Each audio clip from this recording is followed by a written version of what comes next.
ಆ ಪ್ರಶ್ನೆಗೆ ಉತ್ತರ ಕೊಡಬೇಕು ಅಂತಲೇ ಇವತ್ತು ನಾವು ಕೂತು ಬರುವ 8ನೇ ತಾರೀಕಿನಂದು ಬೆಳಗಾವಿನಲ್ಲಿ ಚಳಿಗಾಲದ ಅಧಿವೇಶನ 8 ದಿನವೋ 9 ದಿನವೋ ನಡೀತದೆ. ಆ ಅಧಿವೇಶನದಲ್ಲಿ ಎರಡೂ ಪಕ್ಷಗಳು ಒಟ್ಟಾಗಿ ಪ್ರತಿಯೊಂದು ವಿಷಯಗಳನ್ನು ಸಮರ್ಥವಾಗಿ ನಿಭಾಯಿಸಬೇಕು ಅನ್ನೋ ದೃಷ್ಟಿಯಿಂದಲೇ ಇವತ್ತು ಈ ಒಂದು ಸಭೆ ಕರೆದಿರತಕ್ಕಂಥದ್ದು. ವಿಶೇಷವಾಗಿ ಉತ್ತರ ಕರ್ನಾಟಕ ಭಾಗದ ಜನರಲ್ಲಿರ್ತಕ್ಕಂಥ ಭಾವನೆ, ಬೆಳಗಾವಿ ಅಧಿವೇಶನಕ್ಕೆ ಬರ್ತಾರೆ, ಕಾಟಾಚಾರದ ಅಧಿವೇಶನ ಮಾಡೋಗ್ತಾರೆ. ಇದು ಆ ಭಾವನೆ ಏನಿದೆ, ಆ ಭಾವನೆಯನ್ನ ಈ ಬಾರಿ ತೆಗೆದುಹಾಕಬೇಕು ಅನ್ನೋ ದೃಷ್ಟಿಯಿಂದಲೇ ನಾವಿವತ್ತು ವಿರೋಧ ಪಕ್ಷದಲ್ಲಿ ಏನು ಮೈತ್ರಿ ಪಕ್ಷ ನಾವಿಬ್ಬರು ಕೆಲಸ ಮಾಡ್ತಾ ಇದ್ದೇವೆ. ಪ್ರಥಮ ದಿವಸದಿಂದನೇ, ಮೊದಲನೇ ದಿವಸದಿಂದನೇ ಉತ್ತರ ಕರ್ನಾಟಕ ಭಾಗದ ಸಮಸ್ಯೆಯನ್ನೇ ಪ್ರಮುಖವಾಗಿ ತೆಗೆದುಕೋಬೇಕು ಅನ್ನೋದು ಇವತ್ತಿನ ಸಭೆಯಲ್ಲಿ ತೀರ್ಮಾನ ಆಗಿದೆ. ಅಶೋಕ್ ಅವರು ಹೇಳಿದಾಗೆ ವಿಶೇಷವಾಗಿ ಪ್ರವಾಹದ ಒಂದು ಸಂದರ್ಭ ಈ ಬಾರಿ ದೊಡ್ಡ ಮಟ್ಟದಲ್ಲಾಯಿತು.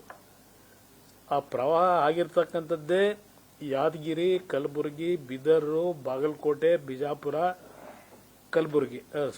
ನಮ್ಮ ಬೆಳಗಾವಿ, ರಾಯಚೂರು.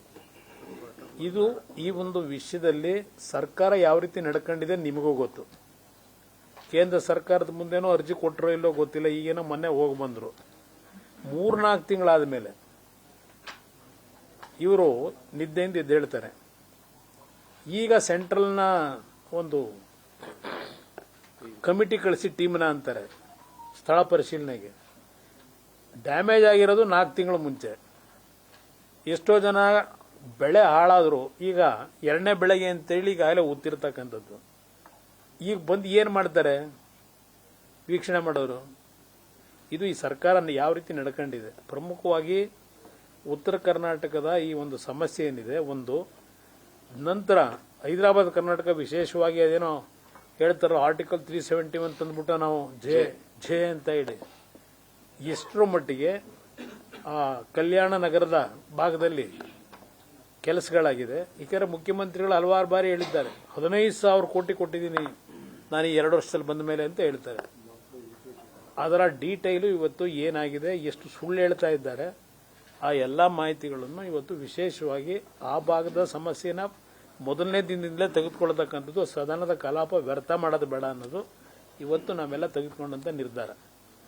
ಅದ್ರ ಜೊತೆಗೆ ಈಗ ಅಶೋಕ್ ಅವರು ಇನ್ನೂ ಹಲವಾರು ವಿಷಯಗಳ ಬಗ್ಗೆ ಏನು ಹೇಳಿದ್ದಾರೆ ಅದು ಏನೋ ಗೊತ್ತಿಲ್ಲ ನನಗೆ.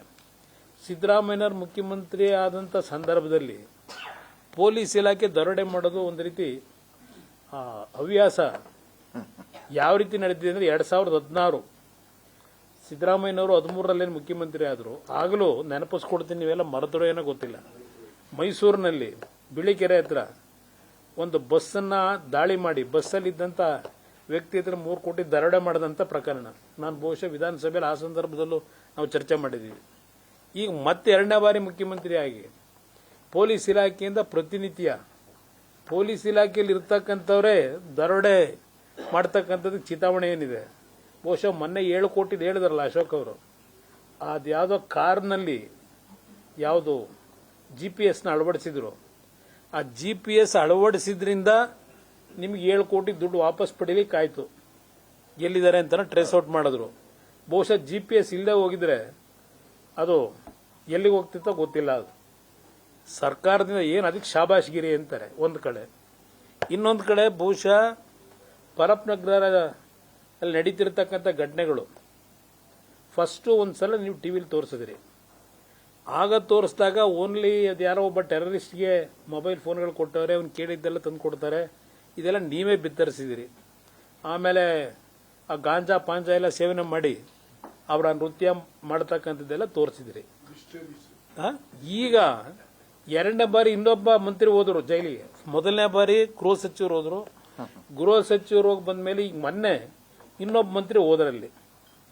ಮಂತ್ರಿ ಹೋಗಿ ಬಂದ ಮೇಲೆ ಈಗ ಬಾಟ್ಲ್ಗಳು ಪ್ರಿಪರೇಷನ್ ಆಗ್ತಿರ್ತಕ್ಕಂಥದ್ದನ್ನು ನೀವು ತೋರಿಸ್ತಾ ಇದ್ದೀರಿ. ಆ ಮಂತ್ರಿ ಅಲ್ಲಿ ಹೋಗಿದ್ದು ಯಾವ ತಪಾಸಣೆ ಮಾಡಕ್ ಹೋದ್ರು? ಇಲ್ಲ ಡಿಸ್ಟಿಲರಿನ ಪ್ರಾರಂಭ ಮಾಡಿ ಅಂತ ಹೇಳಿ ಡೈರೆಕ್ಷನ್ ಕೊಡಕ್ ಹೋಗಿದ್ರ? ಇದು ನಡೀತಾ ಇರ್ತಕ್ಕಂಥ ಕ್ವಾಲಿಟಿ ಚೆಕ್ ಮಾಡ್ಲಿಕ್ಕೆ. ಪಾಪ ಮೊನ್ನೆ ಅವ್ರು ನೀವು ಪಾಪ ಅದೆಂಥದ್ದು ಇಬ್ರು MLಗಳು ಜೈಲವ್ರಂತ ಅವ್ರು ರುಜು ಹಾಕ್ಸಕ್ ಹೋಗೋರಂತ ನೀವು ಅಂತೀರಿ. ಅದು ಬಹುಶಃ ನೋಡಿದ್ರೆ ಈ ಕ್ವಾಲಿಟಿ ಚೆಕಪ್ ಹೋಗಿದ್ರು ಅಂತ ಕಾಣಿಸ್ತದೆ. ಬಾಟ್ಲ್ ಹೆಂಗ್ ನಡೀತಿದೆ ಅಂತ ಹೇಳಿ ಇದೇನು ಅರ್ಥ ಇದೆಯಾ ಇದಕ್ಕೆ? ಇದೊಂದು ಸರ್ಕಾರ ಅಂತ ಕರಿತೀರಾ? ಅಂದ ಇವತ್ತು ಹಲವಾರು ವಿಷಯಗಳು ಈ ಸರ್ಕಾರದಲ್ಲಿ ಅಕ್ರಮ ದಂಧೆಗಳೇ ನಡೀತಾ ಇದೆ. ಆ ಒಂದು ವಿಷಯಕ್ಕೋಗಿ ನಾವು ಉತ್ತರ ಕರ್ನಾಟಕದ ಜನಗಳಿಗೆ ಬೇಸರ ಆಗಬಾರದು ಅಂತ ಹೇಳಿ ಪ್ರಥಮವಾಗಿ ಮೊದಲನೇ ಆದ್ಯತೆ ಉತ್ತರ ಕರ್ನಾಟಕಕ್ಕೆ ಕೊಡ್ತಕ್ಕಂಥ ನಿರ್ಧಾರ ಮಾಡಿ. ಉತ್ತರ ಕರ್ನಾಟಕ ಅಂತ ನಮ್ಮ ಒಟ್ಟಾರೆ ಕರ್ನಾಟಕವೇ, ಬಟ್ ಆ ಭಾಗದಲ್ಲಿ ಒಂದು ಅನುಮಾನಗಳು ವ್ಯಕ್ತಪಡಿಸಿರೋದು ಆಗಬಾರದು ಅಂತ ಹೇಳಿ ಇವತ್ತು ತೀರ್ಮಾನ ಮಾಡಿದೆ.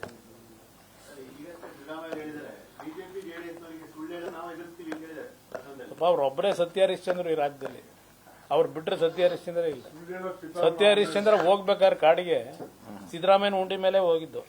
ಅದರಿಂದ ಸಿದ್ದರಾಮಯ್ಯನವರು ಪಾಪ ಅವರೊಬ್ಬರೇ ಈ ರಾಜ್ಯದ ಸತ್ಯ ಹರಿಶ್ಚಂದ್ರ ಇದ್ರು, ನಾವೆಲ್ಲ ಸುಳ್ಗಾರ.